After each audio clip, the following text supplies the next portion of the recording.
Les maîtres du mystère.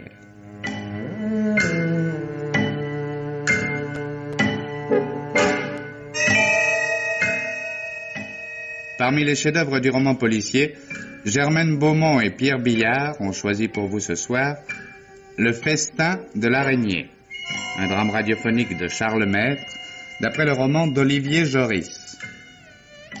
Avec Madeleine Barbulé, Maurice Biraud, Philippe Mareuil, Pierre Olivier, Roger Carrel, André Var, Maurice Chevitte et Monique Saintet. Chronique de Germaine Beaumont et Roger Réjean. Prise de son Charles Marié, assistante Marie-Denise Vanda. Réalisation Pierre Billard.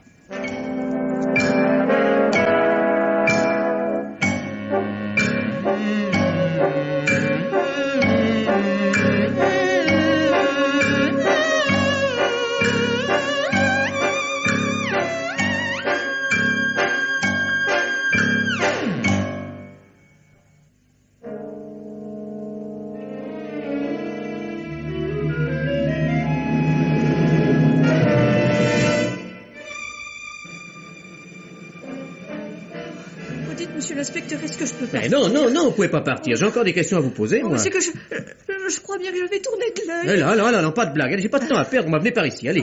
Là, allons. Là, allez, asseyez-vous. Bon. Alors, ça va mieux? Un peu, merci. Oh là, quand vous en aurez vu autant que moi, vous n'y ferez même plus attention. Allez. Vous êtes bien bon, mais je n'en demande pas tant. Vous n'allez pas me dire que vous n'avez jamais vu un mort, non? Bien sûr que j'en ai vu, mais pas des assassinés. Et puis d'abord, c'est pas un mort, c'est une morte. Ah ouais, pas très belle à voir, ça je vous l'accorde. Moi qui aimais tant les romans policiers. Désormais, vous lirez des romans d'amour. Bon, alors, ceci dit, revenons aux choses sérieuses. Vous m'avez dit déjà que Madame River était veuve. Oui. Qu'elle avait 52 ans. Oui. Et qu'elle touchait une petite retraite des ponts et chaussées. Bon. Mais ça n'est tout de même pas avec cette retraite qu'elle pouvait entretenir un appartement comme celui-ci, et s'offrir vos services. De quoi vivait-elle? Elle avait quelques rentes. Ah. Elle me parlait parfois de ses coupons ou de ses titres qui dégringolaient. Quand elle ne disait rien, c'est qu'ils montaient. Mais ça se voyait à son air guilleret. De même quand elle réussissait une bonne affaire. Ah, quel genre d'affaire? Du bricolage. Dans le genre objet d'art. Des vieux trucs qu'on lui confiait pour qu'elle les liquide aux meilleures conditions. Qui ont? Vous savez, j'étais sa femme de ménage et pas sa confidente. Oui. À l'en croire, elle était en relation avec tout Paris, mais on ne voyait jamais personne. Il est vrai que je ne venais pas l'après-midi. Et vous l'avez vue pour la dernière fois? Hier matin. Rien de spécial dans son attitude? Non. Oui. Elle était plutôt gaie, à cause de cette statuette qu'on lui avait confiée. La pauvre. Dire qu'il a fallu justement qu'on choisisse celle-là pour lui ouvrir le crâne. Dites donc, la cuisine est pleine de vaisselle sale, là. Vous savez pas qui elle a pu recevoir hier au soir? Mais bien sûr que si. Tous les mardis, son neveu et 2 de ses camarades venaient dîner, puis je faisais un bridge, quoi. Et il s'appelle? Le neveu, c'est Lucien River. Oui. Les 2 autres, Charles Nordier et François Sylvain, je crois. Vous connaissez l'adresse du neveu? Non. Je sais seulement qu'ils travaillent tous les 3 à la Snack, une grosse boîte du côté de Saint-Lazare. Mais c'est parfait, ça va faire d'une pierre 3 coups. À votre place, je ne perdrai pas mon temps à suspecter ces 3-là. Ce sont des garçons très bien, et ils adoraient Madame River. Merci de me prévenir.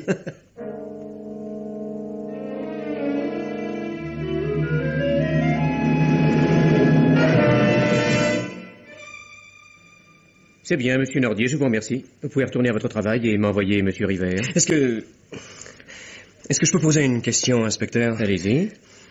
Pourquoi nous interroger séparément? Vous nous soupçonnez? Non, simple routine, rassurez-vous. Et puis votre camarade avait besoin de récupérer. La mort de sa tante lui a visiblement porté un coup. Et moi, vous croyez que ça ne me bouleverse pas? J'espère pour vous que tant de nervosité ne vous est pas coutumière. Car vous êtes très nerveux, monsieur Nordier. C'est trop affreux, J'en suis malade. On m'est avis qu'un petit remontant ne vous ferait pas de mal, Mais n'oubliez pas de prévenir d'abord monsieur River. Très bien, inspecteur. Tu étais là, l'inspecteur t'attend. Entrez, monsieur River, entrez. Qu'asseyez-vous. Merci. Je suis navré d'avoir été un peu brutal tout à l'heure, mais ce genre de nouvelles n'est guère facile à annoncer. C'est sans importance. Avec ou sans précaution, le choc est finalement le même. Vous aimiez beaucoup votre tante, je crois. Beaucoup, oui. C'était une femme merveilleuse d'intelligence et de gaieté. Nous étions comme 3 gosses vis-à-vis d'elle et Et pourtant, dans un sens, c'était elle la plus jeune, la plus dynamique. Je vois, oui.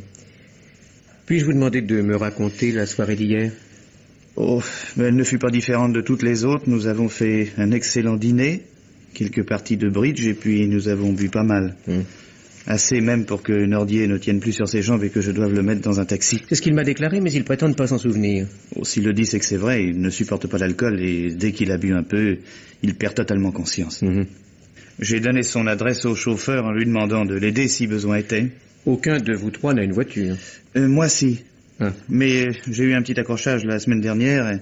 Elle est chez le carrossier. Comment êtes-vous entré? Par le métro. Je l'ai pris avec Monsieur Sylvain jusqu'à la Concorde, où nous avons attrapé chacun notre correspondance. Pourquoi attraper? C'était le dernier métro? Pas tout à fait, mais presque. Il devait être 1h moins le quart. Bien.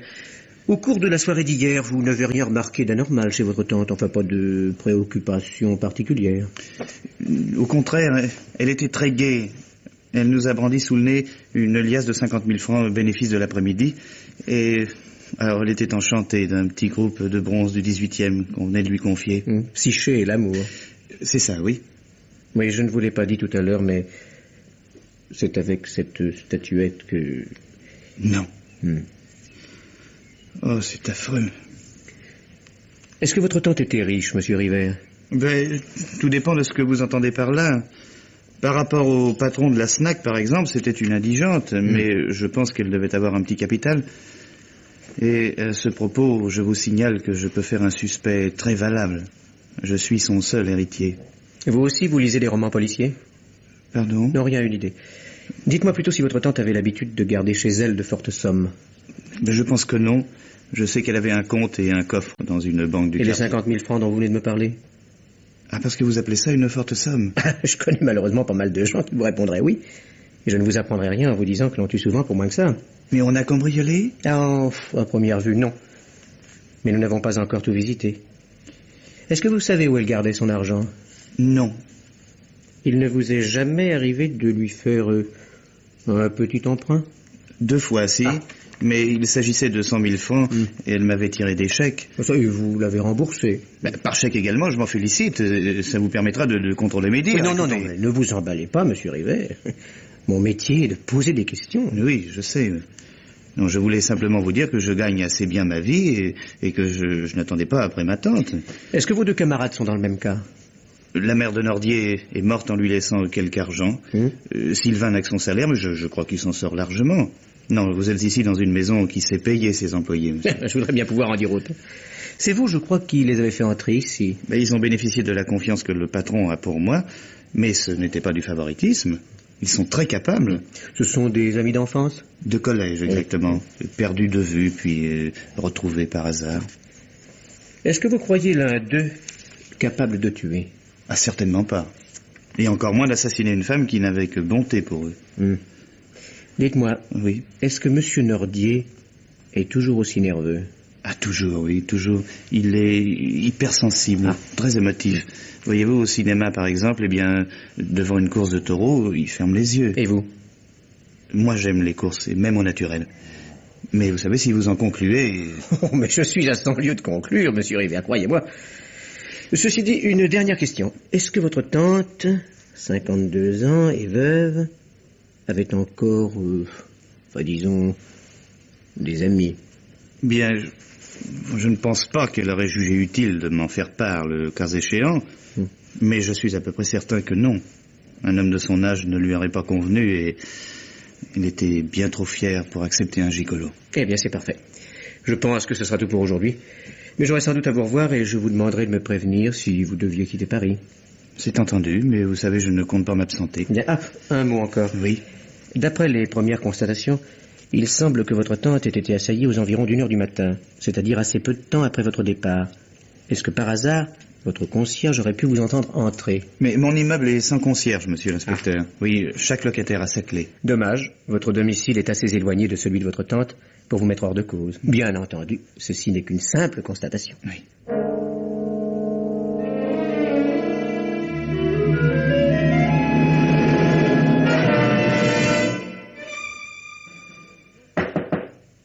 Qu'est-ce que c'est? C'est moi, Sylvain. Entre. Mais qu'est-ce qui se passe? Je sais pas. Au moment de quitter le bureau, tout à l'heure, l'inspecteur a téléphoné à River de passer le voir. Alors, comme tu étais déjà parti, il m'a demandé de venir l'attendre ici. Pourquoi faire? Pour nous dire de quoi il s'agit, je suppose. Et puis aussi pour parler un peu. À la boîte, on ne peut pas échanger 3 mots sans qu'une porte s'ouvre. D'ailleurs, le patron a insisté ce soir pour que nous parlions de l'affaire en dehors de chez lui. Hein. Parler, mais... Qu'est-ce qu'on peut bien dire, à ton avis? Enfin, quand on sera regardé dans le blanc des yeux et juré qu'on ne l'a pas tué, on sera bien avancé? Peut-être, mais c'est pas une raison pour t'énerver comme ça. Après tout, nous étions ses amis, nous la voyions chaque semaine. Elle a pu nous dire quelque chose. Il mettrait la police sur la voie. Ah bon? Parce que t'as l'intention de jouer au petit détective? Non, seulement si j'ai l'occasion d'aider la police, je n'y manquerai pas. Tu n'as pas l'air de t'en douter, mais c'est notre intérêt à tous les 3. Qu'en sais-tu? Hein? Si River ou moi étions revenus en arrière pour faire le coup, tu ne penses pas qu'on t'aurait envoyé un télégramme, non? Ah bon, parfait. En somme, tu penses... Mais je pense que les flics sont assez grands pour faire leur boulot. Et que si jamais ils nous font surveiller, cette réunion chez moi leur paraîtra louche, c'est tout. Non, bah si tu veux, je peux attendre en bas. Non. Excuse-moi. Pas attention, cette affaire me rend complètement malade. Je m'en aperçois, figure-toi. Seulement, j'aime pas beaucoup la sortie que tu viens de me faire, parce que si l'un de nous devait être suspecté, c'est moi qui aurais le plus de chance. Primo, parce que River n'avait aucune raison de tuer sa tante, et secondo, parce que toi, tu étais en plein cirage. Non, mais c'est idiot, voyons. Je sais bien que tu n'avais aucune raison non plus. Alors réfléchis avant de parler, et conviens que notre intérêt est de ne rien cacher à la police. Et après, ça nous avance à quoi? Enfin, tu as quelque chose à leur dire, toi? Non, pas pour l'instant. Mais ça n'empêche pas de chercher. Non, eh bien, cherche. Qu'est-ce que c'est? Qui veux-tu que ce soit? Tu attends un flirt? Non. Alors? Ils ne t'ont pas gardé. Eh ben, tu vois, on dirait qu'entre nous 3, ils ont du mal à faire un choix. Tu te trouves drôle? Et toi, imbécile, tu te trouves intelligent? Ah, qu'est-ce qu'il y a? Mais il y a que je sais pourquoi monsieur ne pouvait pas déjeuner avec nous à midi. Il a préféré courir jusqu'ici pour acheter sa concierge. Quoi acheter? Qu'est-ce que ça veut dire, ça? Je ne suis pas rentré à minuit et demi, peut-être? Ce n'est pas toi qui m'as mis dans un taxi et qui a donné mon adresse, non? Mais oui, mon cher, mais oui. Seulement tu as pensé que la police s'intéresserait plus à l'arrivée qu'au départ. Alors tu es vite venu faire la leçon à ta pipelette. Ah, je t'entends, tiens, en train de lui dire, allez, répétez. Et puis la concierge, là, j'ai entendu le taxi s'arrêter, j'ai reconnu le pas de monsieur Nordier, il devait être à peu près minuit et demi. Hein? Eh ben après, oui. c'est la vérité. J'ai bien le droit de la faire confirmer, non? Avec les flics, 2 sûretés valent mieux qu'une. Pauvre cloche, ouais. En fait, qu'est-ce que ça peut bien fiche que je sois hors d'affaires? C'est pas une charge contre toi, que je sache. Hors d'affaires? Eh ben moi j'ai plutôt l'impression qu'au PMU des suspects, l'inspecteur te jurerait gagnant. Qu'est-ce que tu dis? Je dis que cet après-midi, la police a effectivement cherché à contrôler nos heures de rentrée. Ta concierge a parfaitement joué son petit numéro. Seulement, l'inspecteur n'est tout de même pas aussi bouché que tu sembles croire. Et il faudrait l'être bougrement pour ne pas s'apercevoir qu'elle est sourde comme un pot, ta concierge. Sourde, n'exagérons rien. Oui, je t'en prie, hein. Pas à nous. Dis-moi, River, ton inspecteur, il t'a tout de même pas convoqué pour te raconter son enquête, non? Non, bien sûr. Je crois qu'il parle un petit peu à tort et à travers avec l'espoir de provoquer des réactions, enfin des confidences. Mais le prétexte de cet entretien? Me faire répéter que nous avions bien vu les 50 000 francs chez ma tante. Ils ont disparu. Non. Mais alors, ça serait plutôt un bon point pour nous, ça. Enfin, tout de même, aucun de nous 3 ne risquerait sa tête pour 50 000 balles. Ah oui, c'est la première idée qui vient à l'esprit. Seulement, tout de suite après, on se dit que le truc est peut-être un peu gros, justement.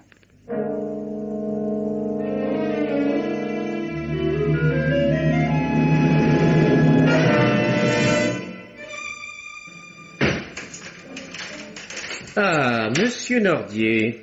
Mais t'as vu que pour un peu je vous manquais, non? Oui, je partais. Vous êtes bien matinal. Il est à peine 8 heures. Quelquefois, je vais à pied jusqu'au bureau. Oh, par le chemin des écoliers, alors. Parce que d'ici votre bureau, il y en a à peine pour un quart d'heure. Et je crois savoir que vous travaillez à 9 heures. C'est interdit de marcher un peu? Bien sûr que non. Je plaisantais. Et c'est d'autant plus tentant avec vous que vous avez toujours l'air d'être pris en faute. Mais pourquoi êtes-vous si nerveux, monsieur Nordier? C'est facile de rire quand on est de votre côté. Je voudrais vous voir à ma place. Déjà, la mort de Madame River m'a rendu malade, mais de savoir en plus que vous me soupçonnez... Qui vous dit que je vous soupçonne? Pourquoi êtes-vous ici, alors? Mais simplement pour faire mon travail. Qui est de chercher sans cesse et partout. Je me suis dit que Madame River vous avait peut-être écrit quelquefois, et que nous pourrions trouver dans celle-là... Non, elle ne m'a jamais écrit. Qu'une simple carte pendant les vacances. Oh, vous avez bien, comme tout le monde, un tiroir rempli de vieilles lettres et autres souvenirs. Nous pourrions y jeter un coup d'œil, on ne sait jamais. Ah si, c'est une perquisition. Oh, encore une réplique de roman policier. Demandez-moi si j'ai un mandat pendant que vous y êtes. Eh bien oui, je vous le demande. Eh bien non, monsieur Nordier. Je n'ai pas de mandat. Car je pensais, voyez-vous, que vous aviez la conscience tranquille et rien à cacher. Me serais-je trompé?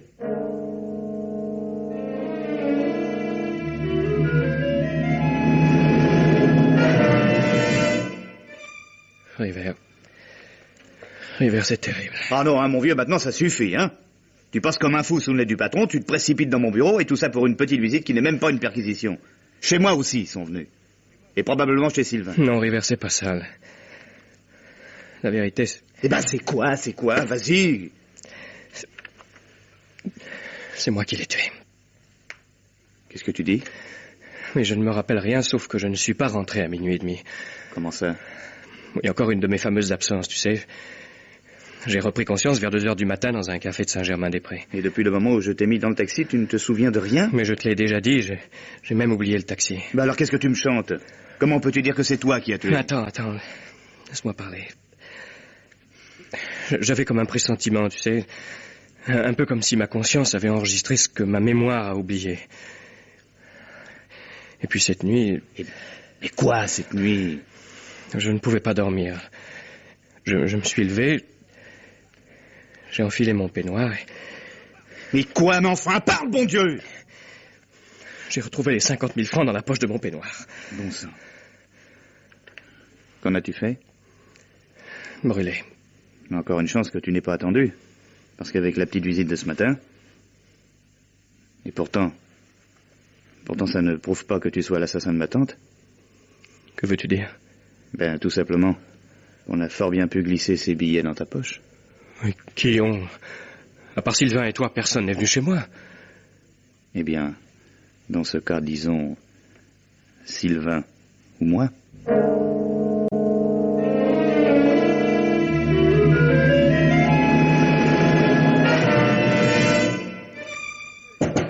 Entrez. Bonjour, monsieur le juge. Ah, bonjour, inspecteur.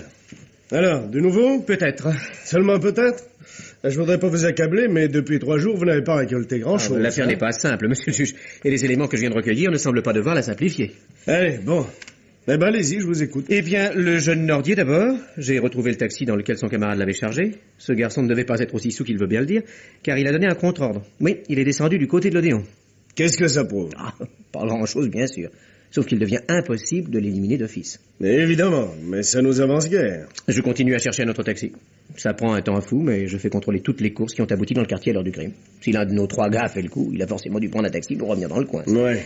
C'est tout? Non, dans le courrier de ce matin, j'ai trouvé une lettre anonyme. Allez, lisez, oui. lisez. Ben voilà. Vos visites domiciliaires ont été un peu tardives, et ces messieurs ont eu le temps d'évacuer leur petit secret. Demandez donc à monsieur Sylvain, par exemple, ce que contient le petit coffret qu'il a enfermé dans le classeur de son bureau. Voilà. C'est tout. C'est peut-être beaucoup. Je vous le dirai lorsque j'aurai le coffret. Vous n'avez pas la prétention de perquisitionner à la SNAC, non? J'ai téléphoné au patron à son domicile. Pour éviter le scandale d'une perquisition officielle, il est tout prêt à me piloter dans ses bureaux à l'heure du déjeuner. Bien entendu, je ne visiterai pas le seul bureau du sieur Sylvain. Les 2 autres m'intéressent aussi. Bien entendu, ne serait-ce que pour découvrir éventuellement lequel des 2 a écrit la lettre anonyme. C'est évidemment possible, mais pas certain. Il y a un monde fou dans cette boîte et les petits collègues ne sont pas toujours des anges. Enfin, faites pour le mieux, hein? Et veillez à ce que vos 3 lascars ne vous tombent pas dessus pendant votre visite. Aucun danger de ce côté-là. Pendant que je visiterai leur tiroir, ils seront en train de m'attendre ici. Oui, je les ai convoqués tous les 3 pour midi. Ah bon?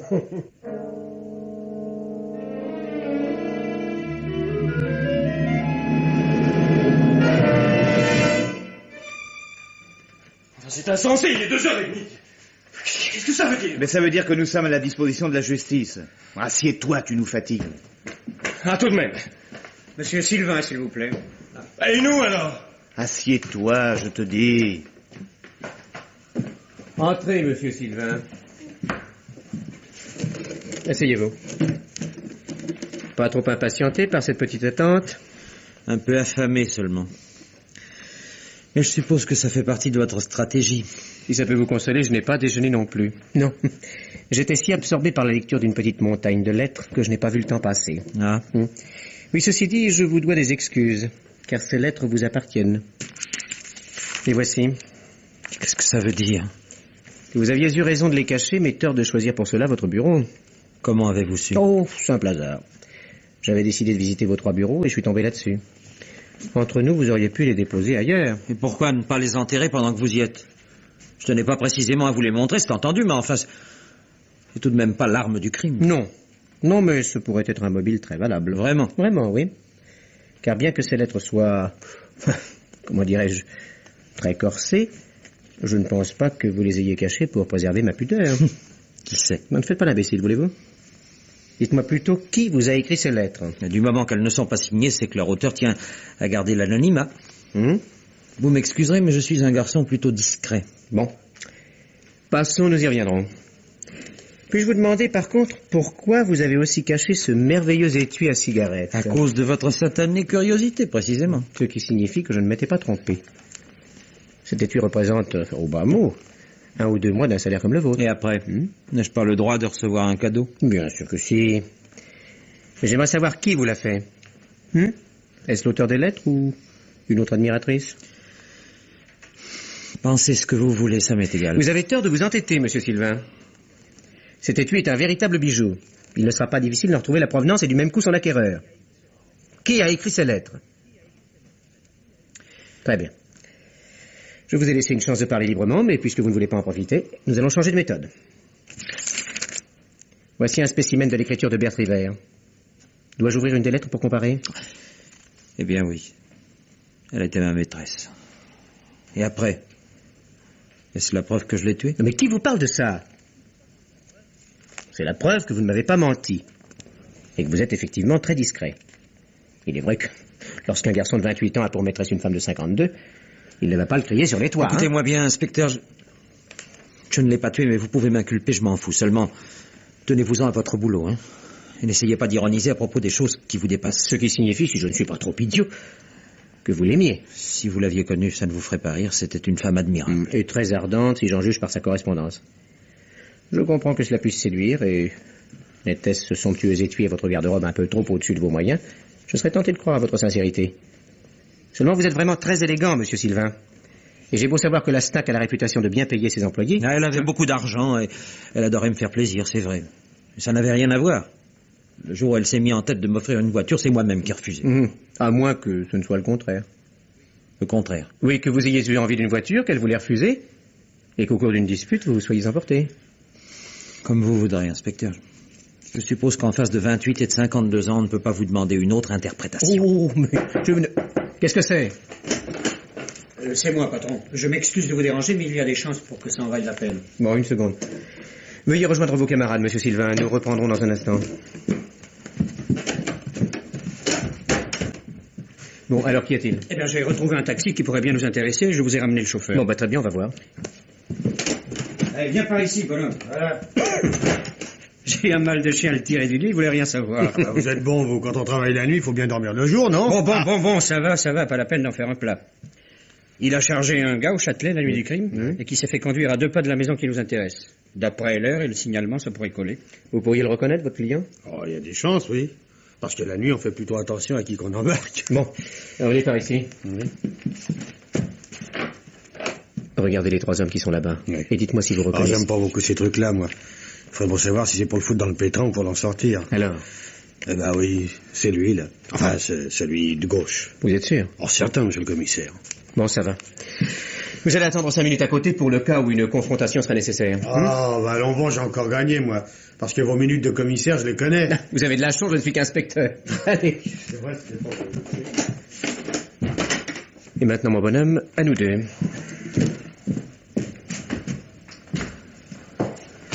Désolé de vous avoir fait attendre, messieurs. Vous allez pouvoir regagner vos occupations. Enfin, tous les deux. Parce que nous avons à parler d'un certain taxi pris au Châtelet, monsieur Sylvain. C'est pas moi, je vous jure que c'est pas moi.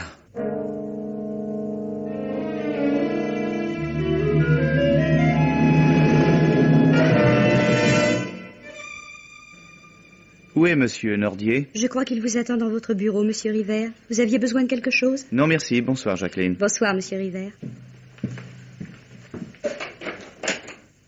Voilà. Où étais-tu? Chez le patron? Et t'as parlé de Sylvain? Oui, et puis aussi d'une certaine lettre anonyme qu'aurait reçue la police et qui expliquerait la fouille de nos tiroirs. Tu ne dis rien? Qu'est-ce que tu as l'air d'insinuer? Je n'insinue pas, j'affirme. Tu étais là lorsque Sylvain s'est vanté d'avoir soustrait quelques petits secrets à la visite de son domicile. Or, tu m'excuseras, mais cette lettre, je suis bien certain de ne pas l'avoir écrite. Ouais, et même si c'était moi. Hein, en supposant qu'il le garde 24 heures, il n'en mourra pas, non? Ils sont bien obligés de le relâcher. Et si tu le crois vraiment, pourquoi cette saloperie? Bah, pour créer une diversion, pour faire quelque chose. C'est toujours ça de gagner. Pauvre Tim, va. Je finirai par croire que tu es irresponsable à 100%. Tu vas me dénoncer? Attendons jusqu'à demain. S'il ne le relâche pas, nous aviserons. Bon. On dîne ensemble? Non, merci. Je ne voudrais pas te faire de peine, mais je t'ai assez vu pour aujourd'hui. À demain.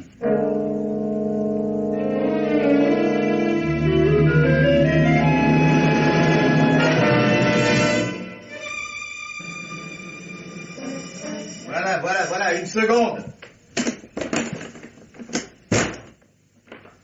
Ah, c'est toi? Mais qu'est-ce qu'il y a encore? Tu as vu les journaux ce matin? Oh, écoute, mon vieux, je viens de me lever, alors si tu t'imagines... Ils ont inculpé Sylvain. Oui, et le plus beau, c'est que c'est vraiment lui qui a fait le coup. Qu'est-ce que tu dis? Il était son amant. Quoi? Oui, depuis plus d'1 an, mon vieux. Ah, on peut dire qu'il s'est bien foutu de nous. Hein. Mais tu me parais bien pressé d'avaler ces ragots de journaliste. Oh, mais c'est pas des ragots. Ce qu'il y avait caché au bureau, c'est tout bonnement des lettres d'amour de ta tante. Et la police a retrouvé le taxi qu'il a pris pour retourner chez elle après t'avoir quitté. Ah, ça, hein? Oui. Et moi qui me rendais malade et qui pensais sérieusement à me constituer prisonnier. Mais dis donc, il a avoué? Bon, penses-tu? Il a inventé une histoire insensée, qu'il avait voulu lui téléphoner pour lui dire bonsoir gentiment, qu'il s'était inquiété qu'elle ne réponde pas et que finalement, il avait sauté dans un taxi, qu'il avait trouvé la porte entrouverte et le cadavre encore chaud. Comme scénario, c'est un peu usé, non? Oui, il n'y a plus guère que la vérité pour être aussi simple. Qu'est-ce que tu veux dire? Que je n'arrive pas à me représenter Sylvain dans la peau d'un assassin. Ça te dérange? Mais quand je me croyais coupable, tu ne protestais pas tant, hein? Exact. Et si tu veux, je vais te dire pourquoi. Je vais te dire ce que cache ta fébrilité perpétuelle et tes fameuses absences. Parce qu'on ne te l'a peut-être jamais dit, mon cher. Mais tu es un grand malade. Et après? Ah bon? Tu le savais? Mais je n'ai jamais eu que des crises espacées. Et seulement quand j'avais trop bu? Des crises espacées? Voyez-vous ça? Parce que perdre les pédales vers minuit et reprendre connaissance 2 heures plus tard dans un quartier opposé, ça c'est une vraie crise, non? Mais je sais aussi ce que c'est qu'une vraie crise, figure-toi. On se tord, on se roule par terre et généralement ça ne passe pas inaperçu. Et si le seul témoin est une femme que l'on assomme? C'est faux! J'ai pu le croire à un moment, mais depuis j'ai réfléchi.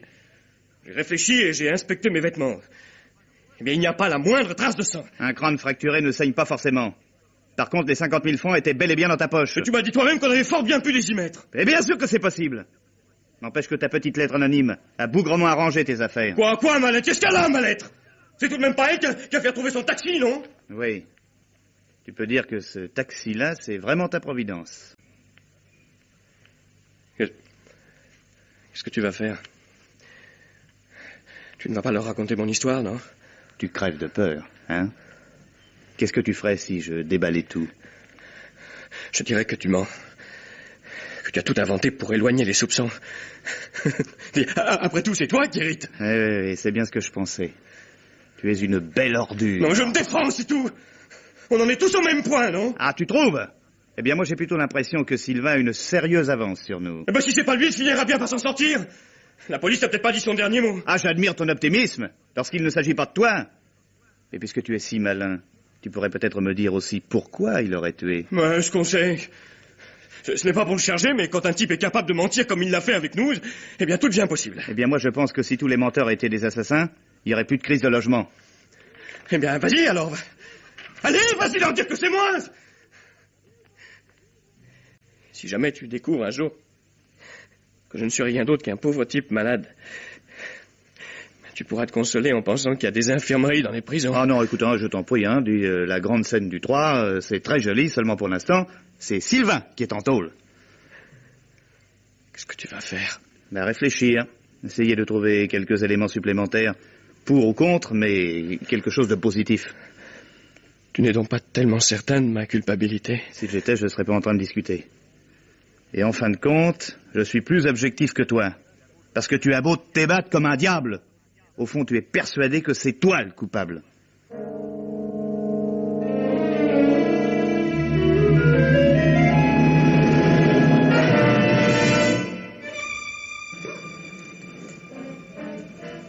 Monsieur River. Monsieur le juge. Monsieur River, croyez-vous que Sylvain soit coupable, hein? Certainement pas, monsieur le juge. Vous avez une autre idée? Malheureusement non, mais je suis convaincu que Sylvain est incapable de tuer. Une telle affirmation n'est valable pour personne, monsieur River. On ne sait jamais jusqu'où peut mener un mouvement de colère. Je vous demande pardon, monsieur le juge, mais vous êtes en train de construire votre accusation sur une toute autre idée. Car prendre 2 métros pour me tromper, puis sauter dans un taxi pour retourner là-bas, ça demande de préméditation et sang-froid. Or, c'est de cela précisément que je le crois incapable, monsieur. Ouais. C'est bien, monsieur River. Je vous remercie. Monsieur le juge. Monsieur Nordier. Monsieur le juge? Monsieur Nordier, croyez-vous à la culpabilité de votre camarade? Je ne sais pas, monsieur le juge. C'est très difficile, et pourtant... Oui. Il y a un fait dont je n'ai pas parlé jusqu'ici et qui est peut-être très important. Je vous écoute. Il s'agit des 50 000 francs qui ont été volés chez Madame River. Eh bien. Le lendemain du crime, Sylvain et River sont venus chez moi. Or, après leur départ, j'ai trouvé cet argent dans la poche de mon peignoir. Qu'est-ce que c'est que cette histoire? Et pourquoi n'en parler qu'aujourd'hui? Mettez-vous à ma place, monsieur le juge, je ne suis pas un mouchard, et d'autre part, à ce moment-là, je ne savais pas lequel des deux avait pu glisser cet argent dans ma poche. Pourquoi à ce moment-là? Vous le savez maintenant? Mais j'ai beaucoup réfléchi, oui. Mais j'ai essayé de revivre cette soirée.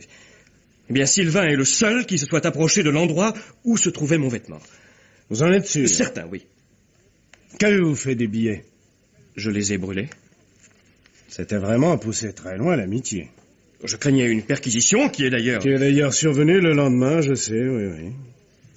Vous aviez donc compris, je suppose, que non seulement l'un de vos camarades était coupable, mais qu'en plus il cherchait à vous faire accuser.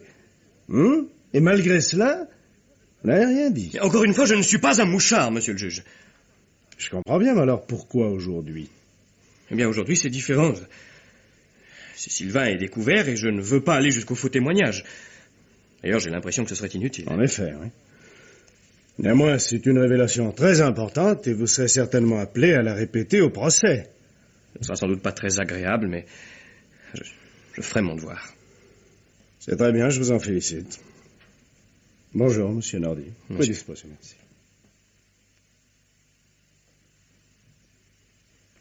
Monsieur Sylvain. Oui. Pourquoi avez-vous déposé ces 50 000 francs dans la poche de Nordier? Je n'ai rien déposé du tout, je n'ai jamais vu cet argent. Alors ce serait River? Sûrement pas. Je croirais plutôt que ce crétin de Nordier a inventé cette histoire. À moins que... Hein?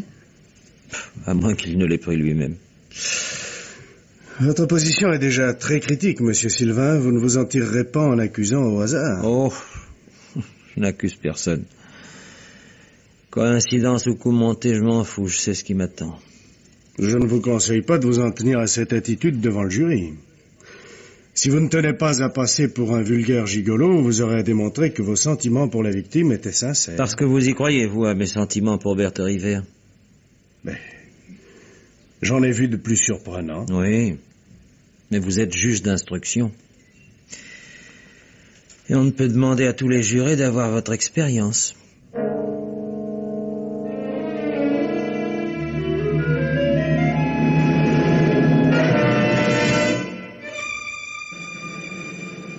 Accusé, levez-vous. Le jury vous ayant reconnu coupable de meurtre avec préméditation, le tribunal vous condamne à la peine des travaux forcés à perpétuité.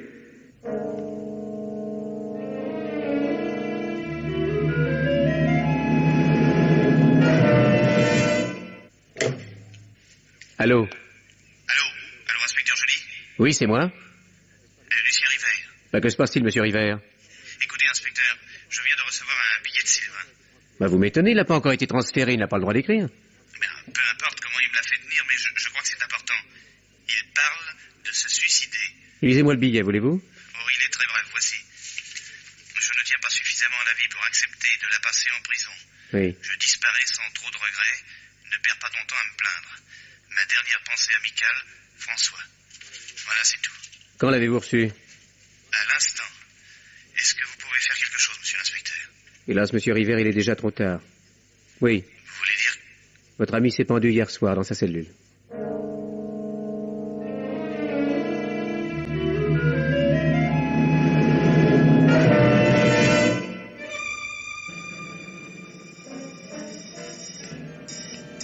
Oui, entrez. La clé est sur la porte. Qu'est-ce que c'est? Hein, Nordier. Qu'est-ce que tu fais là? Je voulais te voir. J'ai à te parler. Eh ben, entre. Alors, comment vas-tu? Bien, et toi?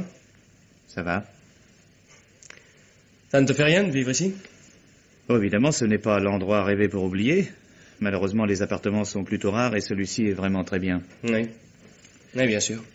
Et puis, ça va bientôt faire 1 an que ma tante est morte. 3 mois que Sylvain s'est suicidé. C'est terrible, mais on peut pas y penser tout le temps. Évidemment. C'est vrai que tu te maries? J'allais t'envoyer un faire-part. La fille du patron, tu ne te refuses rien. Je commence à comprendre pourquoi tu m'as fait ficher la porte. Je sais que tu l'as cru, mais c'est une erreur.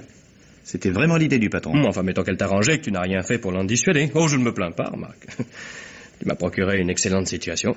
C'est pour ça que tu fais une gueule d'enterrement? Il est vrai que tu n'as jamais été très souriante. Non. Et de plus, je me pose des tas de questions depuis quelques jours. Oui, l'annonce de ton mariage m'a donné à réfléchir. Quel genre de questions? Eh bien, je me suis dit, par exemple, que pour conquérir la fille du patron, l'héritage de ta tante avait dû être bougrement utile. Même plus que tu ne penses, car elle m'a fait la surprise de me laisser une 30aine de millions. Et il est probable que sans Sylvain, je les aurais attendus longtemps. Pourquoi dis-tu ça? Je te croyais persuadé de son innocence. Je dis Sylvain pour ménager ta sensibilité. Mais bien entendu, si tu revendiques, eh bien, c'est à toi que... Non, je ne revendique rien du tout. Je suis certain que je ne l'ai pas tué. Tu as parfaitement raison. Il serait vraiment par trop stupide que la mort de Sylvain ne serve pas à quelque chose. Et si je te disais que je ne crois pas non plus à sa culpabilité à lui? Je trouverais ça idiot. Sylvain est mort, l'affaire est classée, tu ferais mieux de penser à l'avenir. Je ne peux pas. Pour une fois, j'ai trop de mémoire. Sans doute une autre forme de ta maladie. Pourquoi ne pas te faire soigner? J'y pense sérieusement. Bon, justement... Oui? Je crois que cette affaire m'a rendu plus malade que je ne l'étais déjà. Et j'ai l'impression que de connaître la vérité me ferait du bien. C'est ce que pensent tous ceux qui sont à la recherche d'une vérité. Mais généralement, lorsqu'ils la trouvent, ils viennent se plaindre qu'elle leur a fait mal. Tant pis. Tant pis, je préfère une blessure franche à cette infection qui me ronge. Et si tu récoltes la blessure par-dessus l'infection? Que veux-tu dire? Tu sais très bien ce que je veux dire. Tu peux douter tant que tu voudras en ce qui concerne ma tante, mais c'est bel et bien à toi qui as tué Sylvain. Tu es fou? Tu crevais de peur, persuadé d'être le meurtrier, lorsque tu as lancé ta lettre anonyme un peu au hasard. Et parce que cet imbécile était l'amant de ma tante, tu as mis en plein dans le mille. Tu l'as si bien chargé au cours de l'instruction et durant le procès que même les juges en étaient dégoûtés. Et parce qu'aujourd'hui, tu ne parviens plus à le croire coupable, parce que sa tête de pendu te poursuit la nuit, tu viens chercher une compensation. Qu'est-ce que tu espères, espèce de crétin? Que le crime va nous rapprocher? Que la femme que j'ai tuée va soulager ta pauvre petite conscience? Si c'était toi... Bah, évidemment, c'était moi. C'est bien ce que tu avais l'air d'insinuer, non? Oui, mais... J'espérais me tromper. Ah, ben oui. Qu'est-ce que je disais? Bébé a découvert que le feu brûle et il pleure. Mais pourquoi? Pourquoi tu fais ça? Parce que je n'ignorais pas le montant de sa fortune et que j'en avais besoin. On n'épouse pas la snack sans un peu de répondant. Le sacrifice de ma tante était nécessaire. Mais ça devait être la seule victime. La seule! Tu entends? Tout était calculé, préparé depuis des mois. Tes pertes de conscience étaient notées, je pouvais en faire témoigner par 20 personnes. Non seulement tu devais être condamné, mais j'étais sûr que tu croirais toi-même à ta culpabilité. J'avais tout prévu, tout. Sauf que tu serais assez lâche pour te décharger sur un ami. Oui, bien sûr. Tandis que me faire condamner, moi, ce n'était pas une lâcheté. Condamné? Sais-tu à quoi je te condamnais, imbécile? À 2 ou 3 ans de maison de santé, tout au plus. Et d'où tu serais ressorti guéri. Alors que maintenant, grâce à toi, mon plan aura fait 3 victimes au lieu d'1. 3 victimes? Oui. Tu ne penses tout de même pas que je vais te laisser courir, non? Que je vais vivre à la merci d'un whisky de trop ou d'une simple crise de conscience? J'ai dû vaincre ma répugnance pour frapper ma tante, mais je crois qu'avec toi, je vais éprouver un certain plaisir. Mais tu es fou, River! Non, je ne suis qu'un assassin, le malade c'est toi. Et je vais t'administrer la médecine que tu mérites. Non, tu ne t'en tireras pas. La chance ne sera pas toujours avec toi. La chance? Mais la plus grande de toutes sera d'être débarrassé d'un abruti de ton espèce. Comment es-tu revenu chez ta tante? Ah bon? Tu t'intéresses aux détails techniques? Tu comptes moucharder auprès de Saint-Pierre? Non. Je compte te dénoncer à la police. Eh ben alors, dans ce cas, dis-leur qu'à la Concorde, j'ai tout bonnement changé de quai au lieu de ligne. Et qu'une fois mon travail accompli, je suis rentré à pied. Et si j'étais rentré directement? Si le chauffeur en avait témoigné? Comment y serais-tu pris pour me faire accuser? Rentrer n'a jamais empêché personne de ressortir. L'important était que tu sois dans le cirage et que ta concierge soit sourde. Mais je te l'ai dit, j'avais pensé à tout. Sauf à l'imprévu, monsieur River. Comme toujours. Ne bougez pas! Laissez mon main!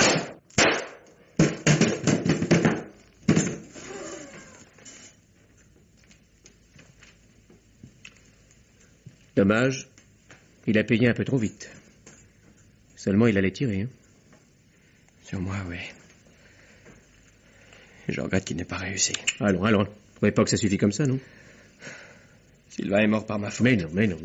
C'est encore moi que vous êtes venu chercher pour tendre le dernier piège. Si j'avais pu agir seul, je l'aurais fait. C'était l'unique moyen de le faire avouer. Vous m'avez pas encore dit comment vous aviez deviné. Deviner est bien le mot. Car je n'ai pas grand mérite dans cette affaire. C'est votre ami Sylvain qui m'a mis sur la voie. Et lui-même ne l'a pas fait exprès. Comment ça? Avant de se suicider, il avait écrit un mot à River.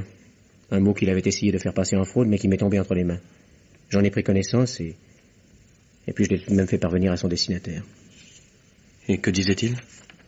Son intention d'en finir et quelques paroles d'amitié. River m'a immédiatement prévenu, mais il devait bien se douter qu'il était trop tard et qu'il ne risquait plus de sauver Sylvain. Je lui ai demandé de me lire le billet et c'est alors que mon soupçon est devenu une certitude. Il a omis de me lire le post-scriptum. Qui disait quoi? Qu'il lui importait peu que son suicide passe pour un aveu, mais qu'à lui, River, il tenait à répéter qu'il n'était pas le meurtrier. Pauvre vieux. River a naturellement compris le poids de cette dernière protestation, et il s'est bien gardé d'en faire état. Le seul ennui, c'est que je connaissais la lettre et que son omission équivalait à un aveu. Mais alors, pourquoi avoir attendu jusqu'à présent? Pour lui laisser le temps de se tranquilliser, et à moi de découvrir son mobile. Quand j'ai su la fortune de la tante, puis son projet de mariage, j'ai été fixé. Oh, c'est terrible. Tout ça est à peine croyable. Oh, il a bien failli réussir, et sans la lettre de Sylvain. Pauvre Sylvain. Il n'avait pas été aussi moche, il serait encore vivant. Moi, j'aurais été reconnu irresponsable et je serais dans une maison de santé. Et River attendrait tranquillement de devenir le patron de la SNAC. À moins qu'il ne décide là aussi de précipiter les choses. Non, je comprends vos sentiments, monsieur Nordier. Mais croyez-moi, en glissant ces 50 000 francs dans votre poche, River a déclenché une crise dont vous n'êtes pas responsable. D'autres que vous ont cédé à la panique, mais qui n'avaient pas l'excuse d'être malades. Ceci dit, vous devriez tout de même vous faire soigner. Oh, mais qu'est-ce qui se passe? J'étais dans l'escalier, j'ai entendu des... Oh mon Dieu! Encore un? Oui, mais vous êtes déjà moins pâle que la première fois. Je vous le disais bien, on s'habitue à tout.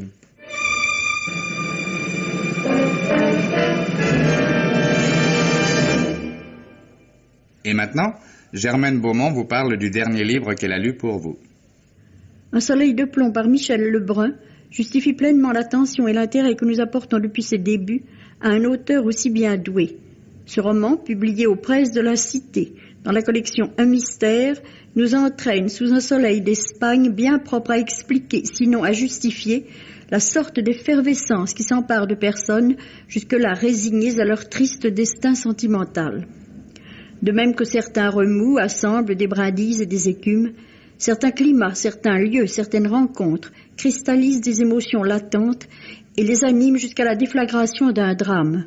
C'est ainsi que nous voyons arriver à Barcelone un couple mal assorti, celui que forment une couturière en renom sur le mauvais versant de la quarantaine et son modéliste plus jeune qu'elle. Rien ne l'eût incité à une union aussi dangereuse, sinon sa passion autoritaire. Elle en a usé pour contraindre le garçon à rompre avec une artiste qu'il aimait. Il n'est pas heureux, elle ne l'est pas non plus. En fait, personne n'est heureux dans cette sombre aventure, mais jusque-là, tout le monde subissait son sort avec une amère résignation. Or, dans l'ardente chaleur, sous la brûlante réverbération de la lumière catalane, la belle artiste abandonnée et le mari de la couturière se retrouvent, avec réticence d'abord, du moins de sa part à elle, puis avec une émotion qui ne cesse de croître.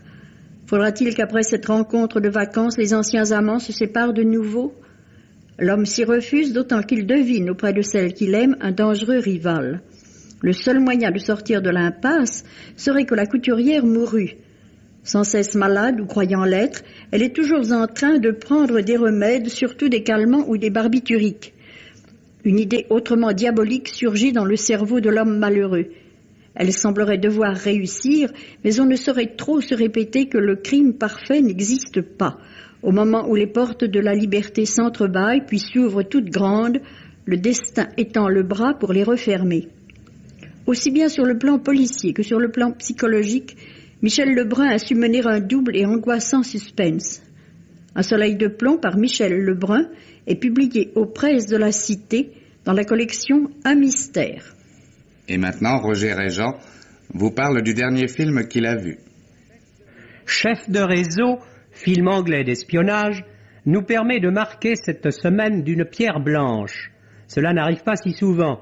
Dans le domaine du suspense, nous sommes avec ce film comblés au-delà de toute espérance. On s'attendait à une œuvre de série, comme on en a tant vu, et voilà que nous nous trouvons devant un film qui dépasse largement cette honnête moyenne sur laquelle vit bon an mal an le cinéma. D'abord, c'est une histoire vraie que l'on nous raconte, peut-être en a-t-on romancé un peu les péripéties, mais dans des limites acceptables en tout cas, car le héros même de l'aventure vit toujours et a vraisemblablement supervisé le travail des cinéastes, puisque dans le générique, on le remercie de ses soins. Ce héros, c'est le major Shotland, agent de l'Intelligence Service, qui fut pendant toute la guerre général allemand, attaché au grand quartier général d'Hitler et participa à toutes les conférences militaires les plus secrètes à la table même du Führer. C'est là l'un des épisodes les plus extraordinaires de la dernière guerre et l'histoire du général Shotland dépasse de loin tout ce que le scénariste à l'imagination la plus féconde pourrait imaginer. Chef de réseau est réalisé par André de Toth avec beaucoup de métier et de précision, mais n'apporte pas sur le plan technique ou esthétique de révélation. C'est simplement le très bon travail d'un homme qui connaît parfaitement son métier. En revanche, ce qui est tout à fait remarquable, et dans nos films ses meilleures qualités, c'est la manière dont le scénario est construit. Aucune innovation là non plus, mais une sûreté dans l'exposé des faits, dans la progression dramatique, qui permet de nous maintenir en haleine alors que nous connaissons la fin. Voilà d'ailleurs le trait caractéristique de ce film. Le suspense est constant et nous connaissons l'issue de l'aventure. M. Hitchcock est largement battu sur son propre terrain. Imaginez un instant que nous connaissions la fin de Sueur froide ou des Diaboliques. Il faudrait alors beaucoup plus de talent encore que n'en ont déployé Hitchcock ou Clouseau. Or, dans Chef de réseau, nous savons que le héros, le général Shotland, s'en est tiré, et malgré cela, nous sommes haletants pendant 90 minutes. C'est un assez joli tour de force, et qui ne peut être réalisé que par la perfection du scénario. Un mot de l'interprétation, Jack Hawkins, en agent de l'Intelligence Service, est excellent, et dans un rôle difficile, Gia Scala, une actrice italienne, est très bien aussi. Elle rappelle un peu la Kay Francis des belles années.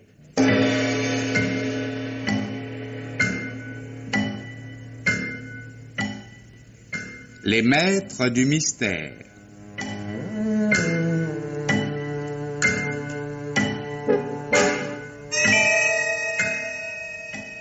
Parmi les chefs-d'œuvre du roman policier, Germaine Beaumont et Pierre Billard ont choisi pour vous ce soir Le festin de l'araignée, un drame radiophonique de Charles Maître, d'après le roman d'Olivier Joris, avec Madeleine Barbu.